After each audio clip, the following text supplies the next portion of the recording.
Hello friends, आज हम लेने जा रहे हैं नंबर सिस्टम का थ्योरी क्लास 2। ठीक है, इस सेशन में आज हम पढ़ेंगे types of number.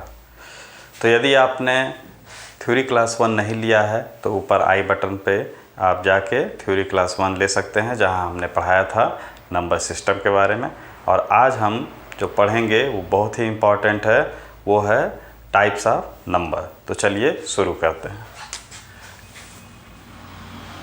Types of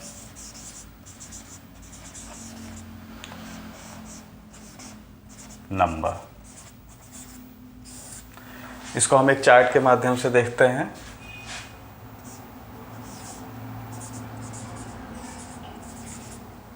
number दो पार्ट होते हैं नंबर के, किसी भी नंबर के। एक होता है रियल और दूसरा होता है इमेजिनरी। कितने पार्ट होते हैं? दो पार्ट। कोई भी नंबर जब हम लिखते हैं तो उसके दो पार्ट होते हैं, रियल और इमेजिनरी। फर्दर रियल के भी दो पार्ट होते हैं, रेशनल और इर्रेशनल। ठीक है, रेशनल नंबर के भी इसी प्रकार दो पार्ट होते हैं, दो भागों में इसे डिवाइड किया गया है रेशनल नंबर को। पहला है इंटीजर और दूसरा है फ्रैक्शन। अब हम बात करें इंटीजर की, तो इंटीजर भी हमने दो भागों में डिवाइड किया हुआ है। पहला है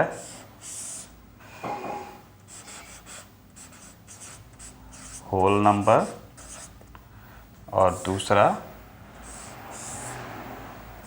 negative number.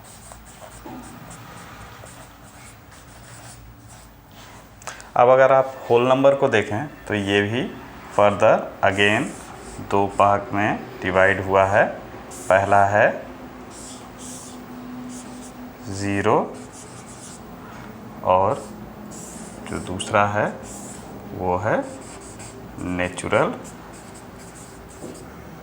Number.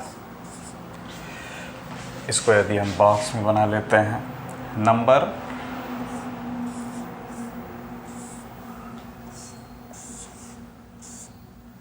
Real, imaginary, rational, irrational, integer, fraction. तो आप देख सकते हैं नंबर को हमने डिवाइड कर दिया है। जितने भी प्रकार के नंबर होते हैं उसको हमने ब्लैक बोर्ड पे लिख दिया है। नंबर बेसिकली आप देखिए यदि तो दो भागों से मिलके बना है, एक है रियल और दूसरा है इमेजिनरी। तो यही कारण है कि हम नंबर को कॉम्प्लेक्स नंबर भी कहते हैं।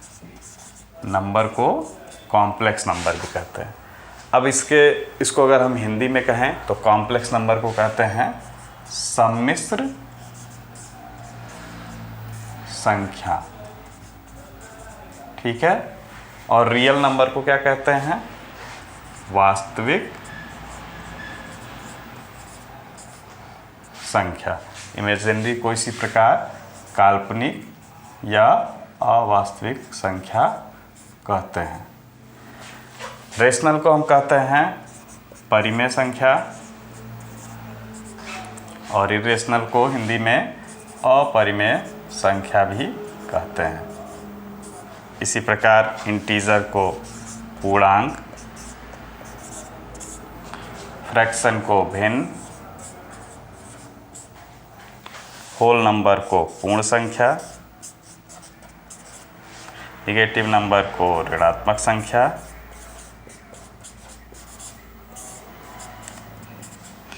ज़ीरो को शून्य और नेचुरल नंबर को प्राकृतिक संख्या भी हिंदी में कहते हैं।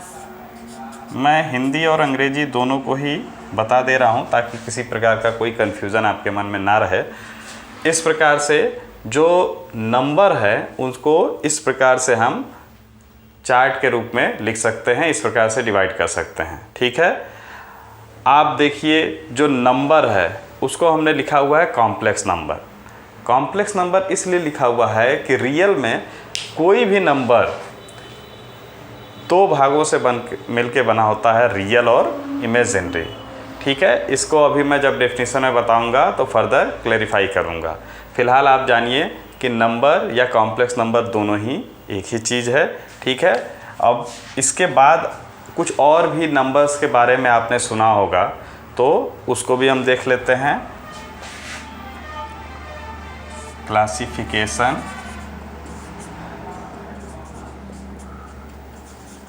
Of numbers. जैसे आपने कुछ और नाम भी सुने होंगे, जैसे सम संख्या। ठीक है, इसको इवन नंबर भी कहते हैं। दूसरा है विषम संख्या, इसको ऑड नंबर कहते हैं। तीसरा है अभाज्य संख्या, जिसको कि प्राइम नंबर कहते हैं। चौथा है भाज्य संख्या,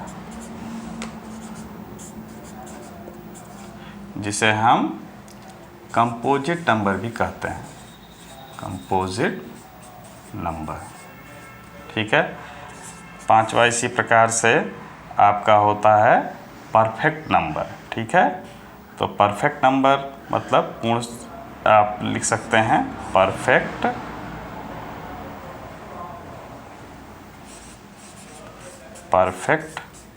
नंबर। और इसी प्रकार से छठवा है को प्राइम नंबर। तो ये फर्दर क्लासिफिकेशन ऑफ नंबर्स हैं, जिसको कि हम डिटेल में पढ़ेंगे। फिलहाल अभी हम शुरू करते हैं हमारे फर्स्ट जो डिफिनीशन है कॉम्प्लेक्स नंबर से, जिसको हम हिंदी में समृद्ध संख्याएं भी कहते हैं। ठीक है, और इसको आप चार्ट को आप अच्छे से अपने मन में बैठा लीजिए, आप इसको जान लीजिए, क्योंकि यह बहुत ही इम्पॉर्टेंट है। हमेशा स्टूडेंट्स इसी में मिस्टेक कर जाते हैं, और ये नंबर है वाकई आसान, केवल इसके जो बेसिक चीज़ें हैं उनको समझने की आवश्यकता है। तो हम 1 बाय 1 सभी को हम पढ़ेंगे। तो सबसे पहला जो हमारा नंबर है वह है कॉम्प्लेक्स नंबर। ठीक है, कॉम्प्लेक्स नंबर के बारे में हम पढ़ते हैं।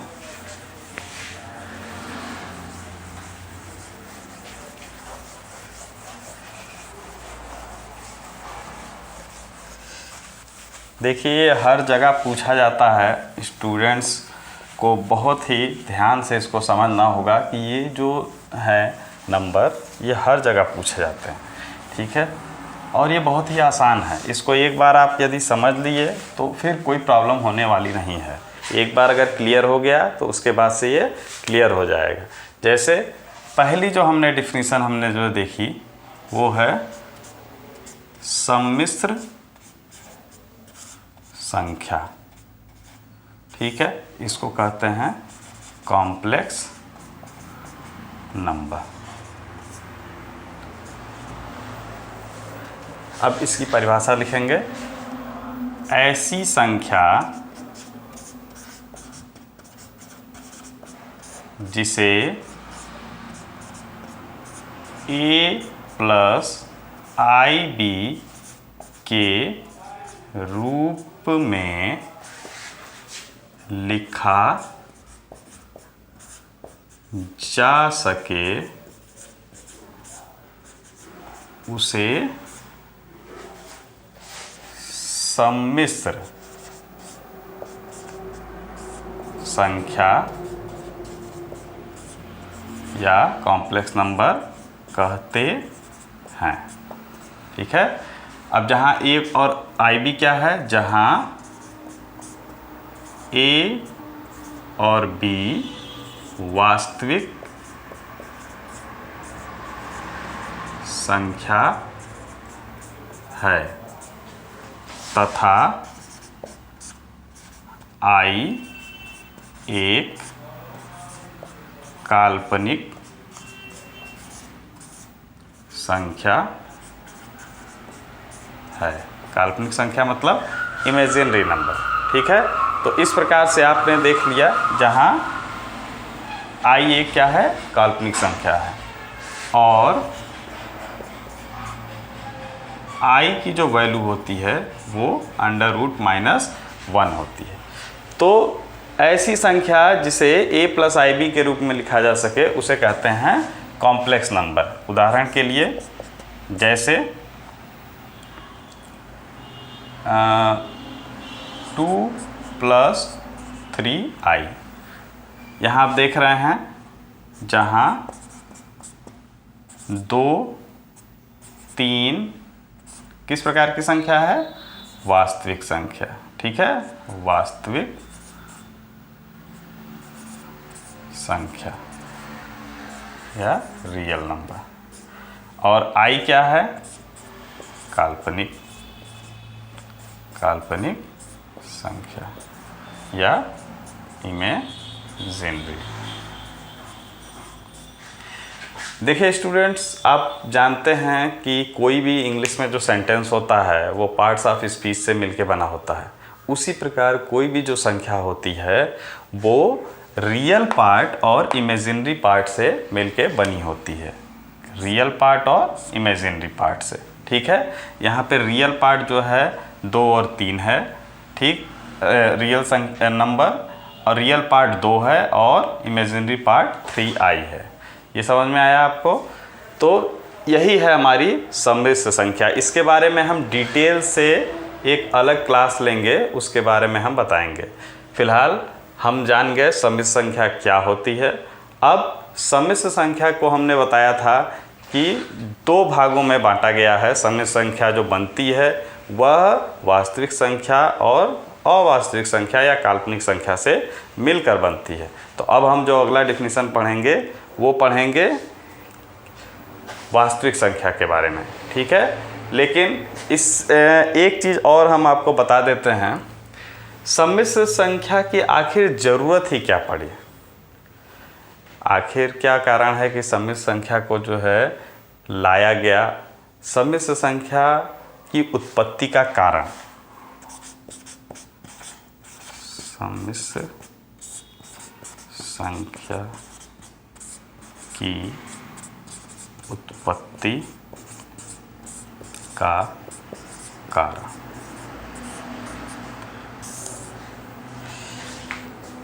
देखिए, कोई भी जो संख्या होती है वो एक्चुअल में वास्तविक नंबर ही होती है। जो उसके साथ में इमेजिनरी नंबर है उसका इस्तेमाल भी कहीं कहीं करना पड़ता है, क्योंकि कभी कभी ऐसी स्थिति आ जाती है जब मान निकालना संभव नहीं हो पाता है, ठीक है। तो सम्मिश्र संख्याओं का जो इस्तेमाल होता है वो मुख्य रूप से ट्रिग्नोमेट्री और जितने भी ज्योमेट्री के पोलर कोऑर्डिनेट्स में के कॉन्सेप्ट्स होते हैं उसमें होता है, ठीक। तो ये अक्सर करके फिजिक्स और इंजीनियरिंग के एप्लीकेशन में इस्तेमाल किए जाते हैं। तो जो सम्मिश्र संख्या है ये फिजिक्स और इंजीनियरिंग में अक्सर आते हैं और वहाँ पे प्रॉब्लम को सॉल्व करना बहुत ही ईजी हो जाता है यदि हम किसी भी नंबर को सम्मिश्र संख्या या कॉम्प्लेक्स नंबर के रूप में लिखते हैं। तो अब आइए देखिए सम्मिश्र संख्या का आखिर कारण क्या है। जैसे एक उदाहरण से हम समझाते हैं। जैसे मान लीजिए x² एग्जाम्पल ले लिया हमने 1 - 1 = 0। ये क्या है, एक बाइनोमियल है, ठीक है। बाइनोमियल इक्वेशन है, द्विघाती समीकरण है। इसको हम हल करते हैं x² = 1, या इसको कर सकते हैं x² = √1, जिसका मान होगा ±1, ठीक। एक दूसरा एग्जाम्पल ले लेते हैं x² - 9 = 0।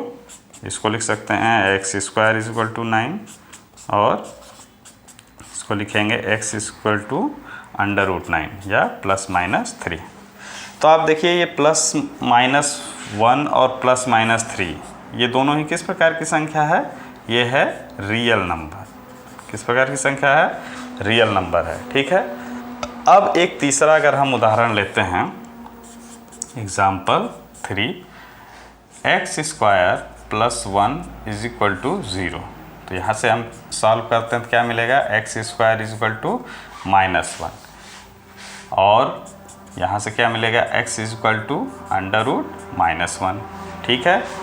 अब आप देखिए x square is equal to -1। क्या कोई ऐसी संख्या है जिसका वर्ग करें और वो -1 आ जाए? ऐसा तो बिल्कुल नहीं है। ठीक है, क्यों? देखिए जैसे 1 का वर्ग किया तो 1 का वर्ग 1 ही होगा, -1 का अगर वर्ग करते हैं तो +1 होगा, जबकि यहाँ पे क्या है, ऋण। तो इसका कोई भी ऐसा सलूशन नहीं है जो इस समीकरण को सेटिस्फाई करे, यानी इस समीकरण का हल हो। इसीलिए हमने एक क्या किया है, इसको काल्पनिक नाम दे दिया है और जिसका नाम रखा है आई जे, कुछ भी आप काल्पनिक नाम दे सकते हैं। जनरली जो आई और जे ये ज़्यादातर चलते हैं। ठीक है, तो हमने क्या दे दिया, आई। तो आई हमने क्या देखा यहाँ पे, -√-1 की जगह हमने क्या लिख दिया, आई। या इसका मतलब ये हुआ कि this implies i is equal to √-1। तो आई की जो वैल्यू आई, यानी जो इमेजिनरी नंबर है उसकी वैल्यू क्या आई, आई इज इक्वल टू √-1। ठीक है, इसको हम स्क्वायर कर दें यदि, तो क्या होगा, √-1 मल्टीप्लाइड बाई √-1 और जिसका मान क्या आ जाएगा, -1। तो ये जो हमारा सेकंड आ गया वो क्या आया, आई स्क्वायर इज इक्वल टू -1। ठीक है, इसी प्रकार से आपको I3 की वैल्यू निकालनी हो, I3, तो हम क्या लिख सकते हैं, I square into I square का मान क्या होता है, -1 और गुणे आई। ठीक, और यहाँ हो जाएगा -i, और i का वैल्यू आपको पता है √-1 होता है। ठीक है, इसी प्रकार अगर I4 का मान हमको निकालना हो तो क्या लिख सकते हैं, I square multiplied by I square का मान -1 होता है गुणे -1। ठीक, माइनस माइनस प्लस हो जाएगा, ये कितना हो जाएगा, +1। तो I4 का मान कितना हो जाएगा, +1। तो इस प्रकार से ये हम जो अवास्तविक संख्या है यानी इमेजिनरी नंबर है, यानी काल्पनिक संख्या जो है, उसका हम मान इस प्रकार से निकाल सकते हैं। इसके बारे में सम्मिश्र संख्या के बारे में एक डिटेल में मैं क्लास दूंगा आप लोगों को, जहाँ पे आप सॉल्व कर सकेंगे इस तरह के प्रॉब्लम्स को। ख़ास तौर से इंटरमीडिएट और में जो बच्चे पढ़ने वाले हैं, जहाँ पे सम्मिश्र संख्याओं का इस्तेमाल होता है ट्रिग्नोमेट्री में या पोलर कोऑर्डिनेट्स में, फिजिक्स में भी होता है, तो वहाँ पे ये बहुत ही आपके लिए लाभदायक होगा। तो ये सम्मिश्र संख्याओं के बारे में आपने डिटेल में अभी फ़िलहाल जान लिया है। अब हम बढ़ते हैं सम्मिश्र संख्याओं के अगले भाग, यानी कि जो सम्मिश्र संख्या जो बनती है वो बनती किससे है, रियल नंबर और इमेजिनरी नंबर। तो अब हम पढ़ेंगे किसके बारे में, रियल नंबर के बारे में। ठीक है, रियल नंबर।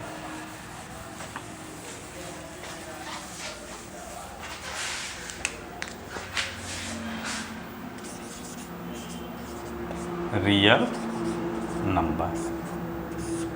ठीक, रियल नंबर को समझने के लिए सबसे पहले हम एक संख्या रेखा ड्रा कर लेते हैं। संख्या रेखा आप जानते होंगे। ठीक है, जैसे ये हमने ड्रा किया अनंत को जाने वाली 1 2 3। ठीक,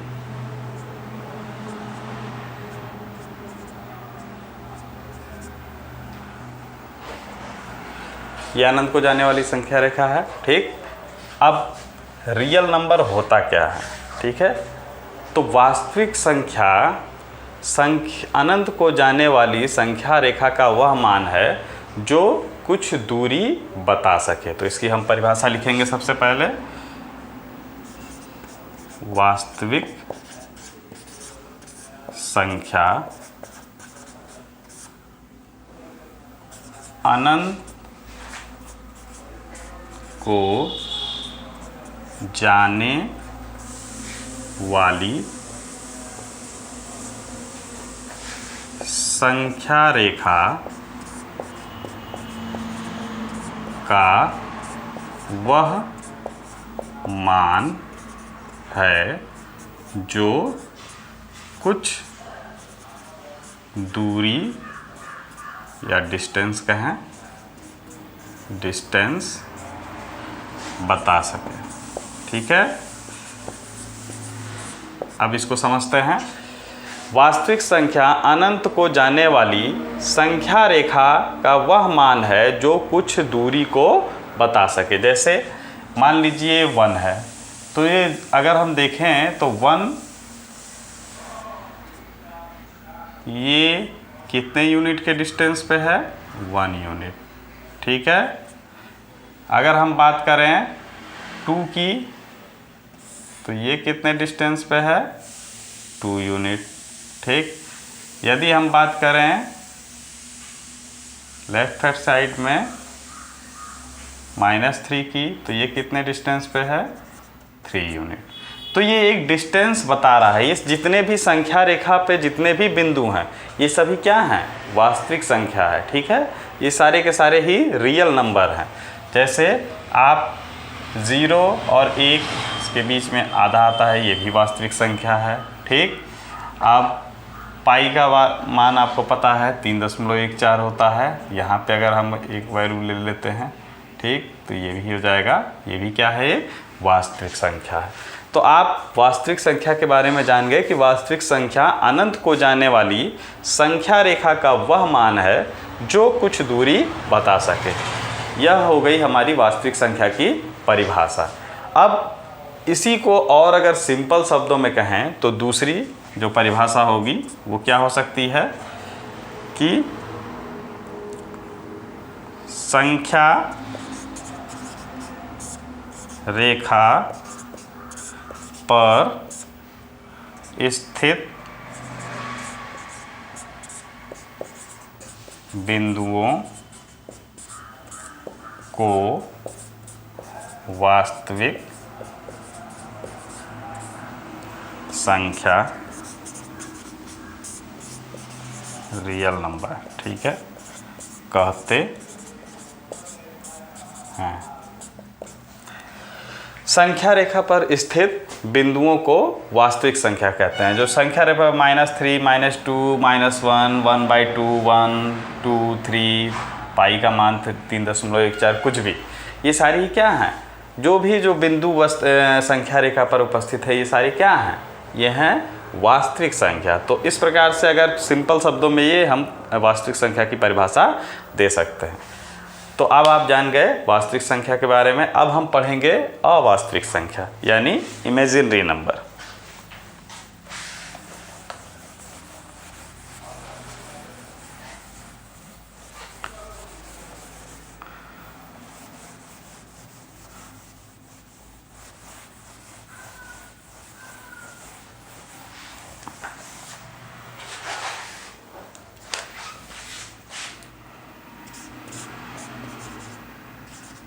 इमेजिनरी नंबर। अवास्तविक संख्या क्या होती है? अवास्तविक संख्या वास्तव में एक सम्मिश्र संख्या होती है, ठीक है, जो कि वास्तविक संख्या और अवास्तविक संख्या के गुणनफल के रूप में लिखी जाती है। तो इसको लिखेंगे इमेजिनरी नंबर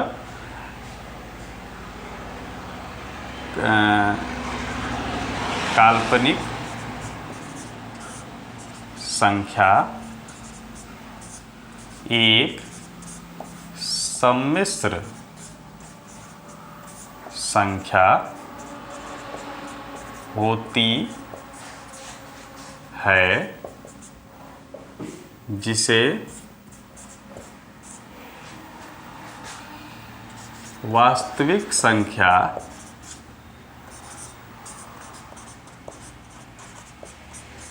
रियल नंबर व काल्पनिक संख्या, ठीक है, आई के गुणनफल के रूप में लिखा जाता है। जैसे एग्जाम्पल हमने ले लिया 3i, ठीक है। यहाँ देख रहे हैं यह एक क्या है? यह एक इमेजिनरी नंबर है, ठीक, जो कि वास्तविक संख्या 3 है और अवास्तविक संख्या i है, इन दोनों के गुणनफल के रूप में हमने लिखा है और वो हुआ है 3i। ठीक है, तो ये हो गया हमारा अवास्तविक संख्या। अब कोई भी इससे संबंधित आप जान गए वास्तविक संख्या और अवास्तविक संख्या के बारे में। अब हम एक चीज़ आपको बताते हैं, कोई भी जो अवास्तविक संख्या होती है यह एक सम्मिश्र संख्या क्यों बोली गई है, हमने डिफिनीशन में पढ़ा। काल्पनिक संख्या एक सम्मिश्र संख्या होती है जिसे वास्तविक संख्या व काल्पनिक संख्या के गुणनफल के रूप में लिखा जा सकता। अब यहाँ देखिए, यहाँ पे आपका जो इमेजिनरी पार्ट है वो अवेलेबल है। अगर हम इसके आगे 0 प्लस कर दें तो आप देखेंगे यहाँ पे ये हो गया आपका रियल पार्ट और ये हो गया इमेजिनरी पार्ट। ठीक है, दो पार्ट से मिलके बनता है रियल पार्ट और इमेजिनरी पार्ट। रियल पार्ट और इमेजिनरी पार्ट कॉम्प्लेक्स नंबर को फॉर्म करते हैं। ठीक है, तो इस प्रकार से हम ये जान गए इमेजिनरी नंबर के बारे में।